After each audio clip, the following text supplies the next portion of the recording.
कासगंज गांव में एक क्रूर और लालची मुखिया रहता था। उसका नाम चतुर सिंह था, जिसके क्रूर स्वभाव की वजह से गांव के सभी लोग परेशान थे। गुड्डू की पत्नी विमला गर्भ से थी। विमला अपने पति से गांव के मुखिया के बारे में बात कर रही थी। आखिर कब तक हम सभी गांव वासी इस मुखिया का अपमान झेलते रहेंगे? क्यों, क्या हुआ? अब क्या किया मुखिया ने?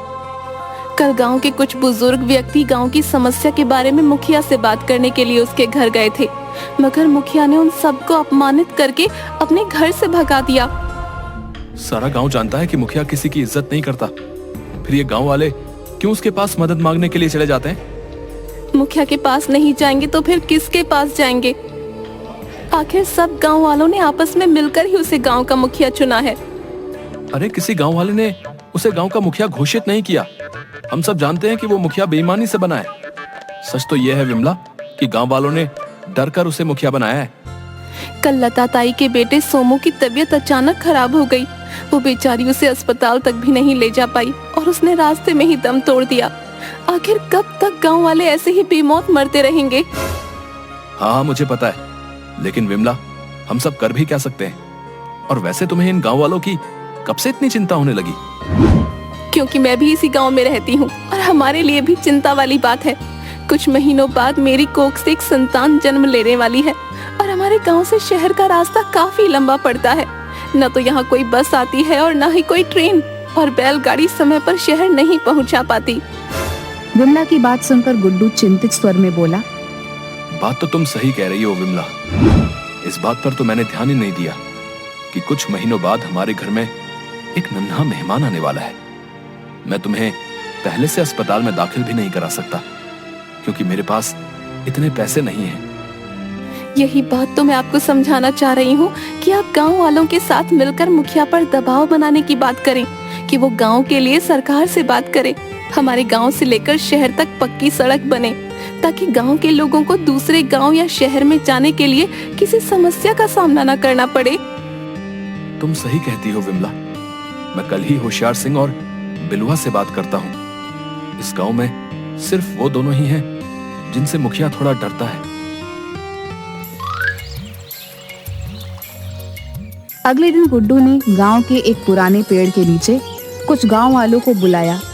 उनमें होशियार सिंह और बिलुआ भी थे। क्या बात है गुड्डू, आखिर तूने हम सबको यहाँ पर क्यों बुलाया है? सब कुछ ठीक तो है ना? होशियार सिंह, आखिर कब तक हम मुखिया के भरोसे बैठे रहेंगे? अगर मुखिया इस गांव के लिए कुछ नहीं करता तो हम सबका भी कर्तव्य है कि हम अपने तरीके से अपने गांव के विकास के बारे में सोचें। पर तेरा दिमाग तो ठीक है गुड्डू, है? तू तो ऐसे बोल रहा है जैसे कि हम सब किसी बहुत बड़े सरकारी पद पर हो, हैं? और सरकारी अफसर सिर्फ हमारी ही बात सुनने के लिए बैठे हैं। कोशिश करने में क्या जाता है बिलुआ?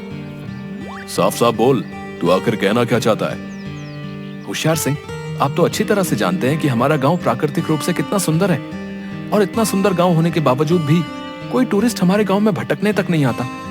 आखिर वो क्यों आएगा? क्योंकि हमारे गांव में ना ही अच्छी और पक्की सड़क है और ना ही कोई रेल की व्यवस्था, और इसी वजह से हमारे गांव के न जाने कितने लोगों को मुसीबत का सामना करना पड़ता है। और तो और कल लता ताई का इकलौता जवान बेटा सोमू भी इसी वजह से दुनिया छोड़कर चला गया। ये अचानक तेरे मन में गांव के प्रति इतना प्रेम कैसे उमड़ने लगा गुड्डू, है? ये कैसी बात है बिलुआ? क्या अपने गांव के प्रति प्रेम नहीं होना चाहिए? है, बिल्कुल होना चाहिए। क्यों नहीं होना चाहिए? मगर ये प्रेम तब कहाँ गया था जब मुखिया ने सुखिया चाचा को बुरी तरह से पीटा था, है? वो भी सिर्फ चंद पैसों के लिए। और सच तो यह है गुड्डू कि तू एक नंबर का मतलबी व्यक्ति है। हम सब जानते हैं कि तेरी पत्नी गर्भ से है और इसी वजह से तेरे मन में गांव के प्रति चिंता उमड़ रही है। तू चाहता है कि हम तेरे लिए गांव के मुखिया से झगड़ा मोल ले लें। अब तुम मेरी बात का गलत मतलब ले रहे हो बिलवा। मैंने तुम्हें और होशियार सिंह को सिर्फ इसी वजह से यहाँ पर बुलाया था कि मुखिया सिर्फ तुम दोनों से ही थोड़ा डरता है, क्योंकि मुखिया के बाद तुम दोनों ही इस गांव में दबंग प्रवृत्ति के हो। अरे अगर दबंग प्रवृत्ति के हैं तो तू क्या चाहता है कि हम मुखिया से दुश्मनी मोल लेकर अपने बीवी और बच्चों को मुसीबत में डलवा दें? सही बोल रहे हैं गुड्डू। मुखिया नहीं चाहता कि यहाँ पर कोई सड़क बने या यहाँ पर कोई रेल की पटरी बने, क्योंकि अगर ऐसा होगा तो इससे बाहर के लोगों का गांव में आना जाना होगा और मुखिया अपनी मनमानी नहीं कर पाएगा। कुछ देर बाद बिलुआ और होशियार सिंह और सारे वहां से चले जाते हैं।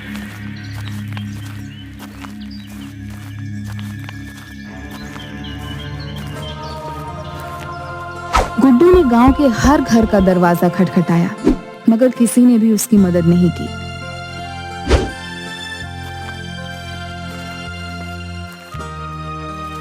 थक हार कर गुड्डू रमेश की चाय की दुकान पर बैठ गया। एक कप चाय पिला दो रमेश। काफी परेशान दिख रहे हो गुड्डू भैया, सब कुछ ठीक तो है? अब क्या बताऊं तुम्हें, मैं गांव वालों को सही रास्ता दिखाने की कोशिश कर रहा हूं, मगर गांव वाले तो जैसे आंखें बंद करके बैठे हुए हैं, कोई मेरी बात सुनना ही नहीं चाहता। मैं जानता हूं तुम उन सबसे इस गांव की सड़क के बारे में बात कर रहे थे। कोई फायदा नहीं गुड्डू भैया, इन सबको आदत है ऐसे ही जीने की। शायद तुम सही कह रहे हो, इन सबको गुलामी में ही जीने की और अपने ऊपर जुल्म सहने की आदत पड़ गई है।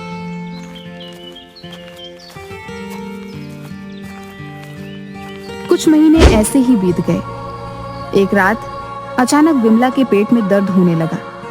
गुड्डू ने तुरंत अपनी बैलगाड़ी शहर की तरफ दौड़ा दी।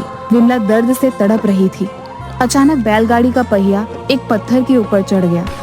बैलगाड़ी का संतुलन बिगड़ जाने की वजह से विमला झाड़ियों में गिर गई। विमला, कहीं तुम्हें चोट तो नहीं लगी? मुझे बहुत दर्द हो रहा है। अंधेरे की वजह से मुझे जमीन पर पड़ा हुआ पत्थर ने दिखा दिया। बैलगाड़ी का पहिया भी टूट गया है। क्या बैलगाड़ी का पहिया भी टूट गया? अब हम शहर कैसे पहुंचेंगे? मुझे नहीं लगता कि तुम मुझे अस्पताल में भर्ती करवा पाओगे।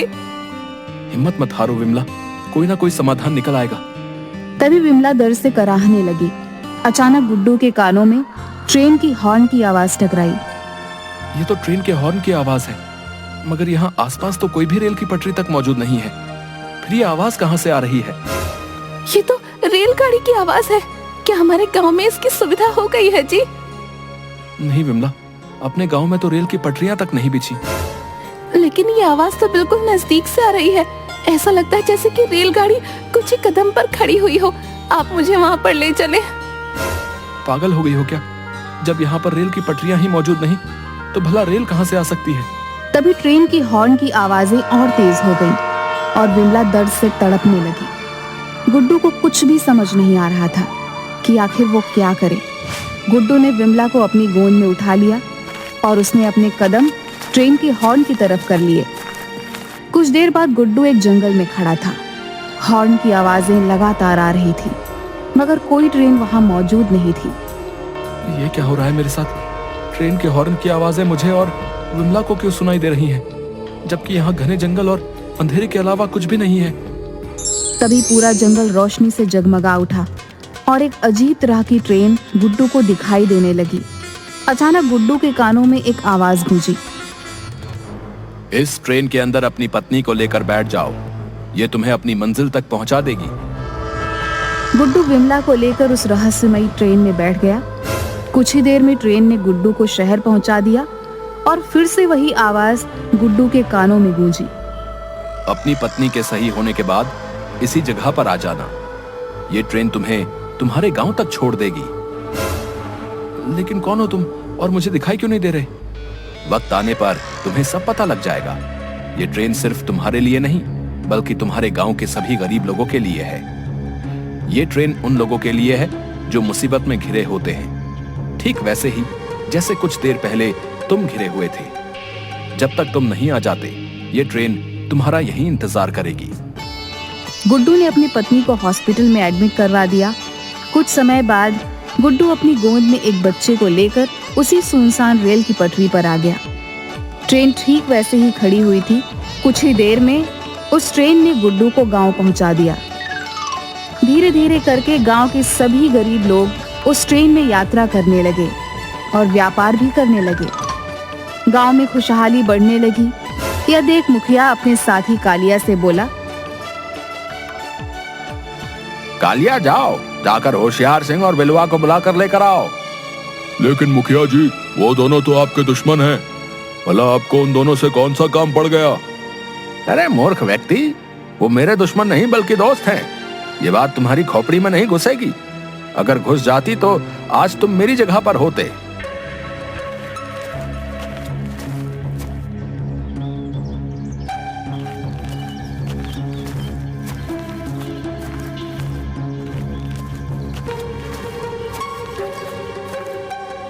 ये मैं क्या देख रहा हूँ?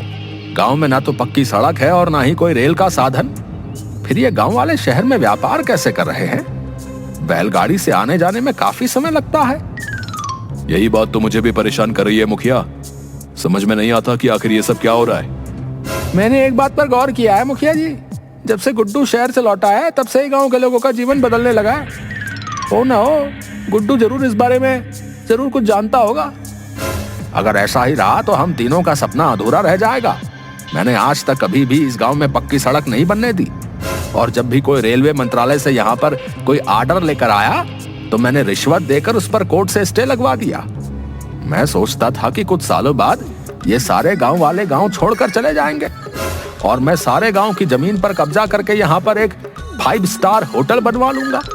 लेकिन गांव वाले जिस हिसाब से तरक्की कर रहे हैं तो मुझे तो अब सब कुछ बहुत मुश्किल लग रहा है। ये क्या बोल रहे हैं आप? अगर ऐसा हुआ तो मैं और बिलवा बर्बाद हो जाएंगे। मैंने तो आपके भरोसे गांव की बहुत सी जमीन गिरवी भी रख दी है और लाखों रुपए एडवांस भी ले लिए हैं। और उन पैसों को तुम दोनों ने अपनी अय्याशी में खर्च भी कर दिया है। कभी सोचा है कि अगर गांव में ऐसे ही तरक्की का हाल रहा तो वो तुम्हें पैसे वापस लौटाने होंगे? जिन बिल्डरों से पैसा तुम एडवांस लेकर आए हो, कहां से दोगे उन्हें? आप चिंता मत करिए मुखिया जी, मुझे पता है कि मुझे इस बारे में कैसे पता करना है।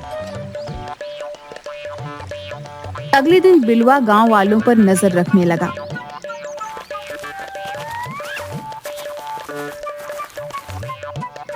बिलवा गांव वालों का पीछा करते हुए उसी जंगल में पहुंच गया जहां पर वो रहस्यमयी ट्रेन आती थी।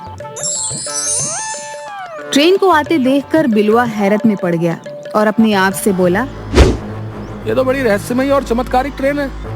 इसका मतलब यही ट्रेन इन सब लोगों की मदद कर रही है। मुझे ये बात मुखिया को जाकर तुरंत बतानी होगी।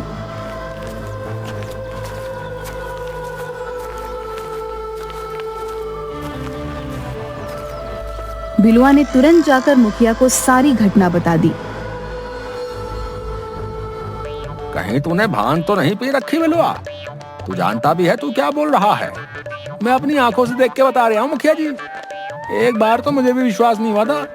अगर आपको यकीन नहीं आता तो आप खुद चलकर मेरे साथ देख लीजिए। वो रहस्यमयी ट्रेन उस घने जंगल में अपने आप अचानक आ जाती है और सभी गांव वाले जैसे ही उस ट्रेन में बैठते हैं वो गायब हो जाती है। अगर ऐसी बात है तो फिर सारे गांव वाले शाम को वापस आते हैं। हम अपने आदमियों के साथ उनका पहले से ही वहां इंतजार करेंगे। इन गांव वालों को अब धक्के मारकर ही भगाना पड़ेगा। मुखिया कुछ गुंडों को लेकर होशियार सिंह और बिलवा के साथ शाम के वक्त उस जंगल में पहुंच गया। अचानक वो रहस्यमयी ट्रेन जंगल में आकर खड़ी हो गई। यह देखकर मुखिया हैरत से बोला, ये कैसे मुमकिन हो सकता है? मुझे अभी अपनी आंखों से विश्वास नहीं हो रहा। तभी गांव वालों ने देखा कि मुखिया कुछ गुंडों के साथ गुस्से में उन सबको घूर रहा था। उनमें गुड्डू भी था। बिलवा और होशियार सिंह को मुखिया के साथ देखकर गुड्डू और गांव वाले हैरान रह गए। होशियार सिंह और बिलवा, आप दोनों मुखिया के साथ क्या कर रहे हैं? आंखों से अंधा है क्या गुड्डू? तेरे और गांव वालों के स्वागत में ही हम तुम सबका इंतजार कर रहे हैं। हम सब ने ये तय किया है कि तुम गांव वालों को अब मार पीट कर ही गांव से बाहर निकालना पड़ेगा। तुम्हारी इस जादुई ट्रेन ने हमारा जीना आराम कर रखा है। इसका मतलब आप दोनों मुखिया से मिले हुए हैं और अब तक गांव वालों के साथ मिलकर हम सबको मूर्ख बना रहे थे। मूर्खों को क्या मूर्ख बनाया जा सकता है? तुम सब तो जन्मजात मूर्ख हो। तेरी वजह से मेरा बहुत नुकसान हो गया है गुड्डू। इतना तो समझ गया हूँ कि इस सारे फसाद की जड़ तू ही है। इसीलिए सबसे पहले मैं तुझे मारूंगा और उसके बाद इन गांव वालों को। इतना कहकर मुखिया ने अपने गुंडों की ओर इशारा कर दिया। गुंडे गुड्डू को मारने ही वाले थे कि तभी एक तेज प्रकाश वहां पर फैल गया और उस प्रकाश में से गांव का ही एक व्यक्ति सोमू निकलकर सामने आकर खड़ा हो गया। सोमू को देखकर वहां सब लोग हैरत में पड़ गए। अब तुम इन लोगों पर और ज्यादा अत्याचार नहीं कर सकते मुखिया। तुम्हारे अत्याचार की वजह से ही मुझे इस दुनिया को छोड़कर जाना पड़ा। लेकिन मेरी आत्मा हमेशा मेरे गांव वालों के लिए तड़पती रही। ये जादुई ट्रेन मैंने ही अपनी जादुई शक्तियों से इनकी मदद करने के लिए बनाई थी। मैं जानता था कि एक ना एक दिन तू अपने साथियों के साथ यहाँ पर जरूर आएगा, लेकिन शायद तू नहीं जानता था कि तू यहाँ आएगा तो जरूर, लेकिन फिर कभी वापस नहीं जाएगा। सोमू को देखकर मुखिया, होशियार सिंह और बिलवा बुरी तरीके से घबरा गए क्योंकि सोमू कुछ महीने पहले ही मर चुका था। मुखिया ने भागने के लिए कदम बढ़ाए ही थे कि तभी जोरदार आंधी चलने लगी, जो मुखिया और होशियार सिंह, बिलुआ और उन गुंडों को उड़ाकर उस ट्रेन के अंदर ले गई और देखते ही देखते ट्रेन उन सब की आंखों से गायब हो गई। इसके बाद वो सब कभी नहीं लौटे। गांव वालों को मुखिया के अत्याचार से मुक्ति मिल चुकी थी।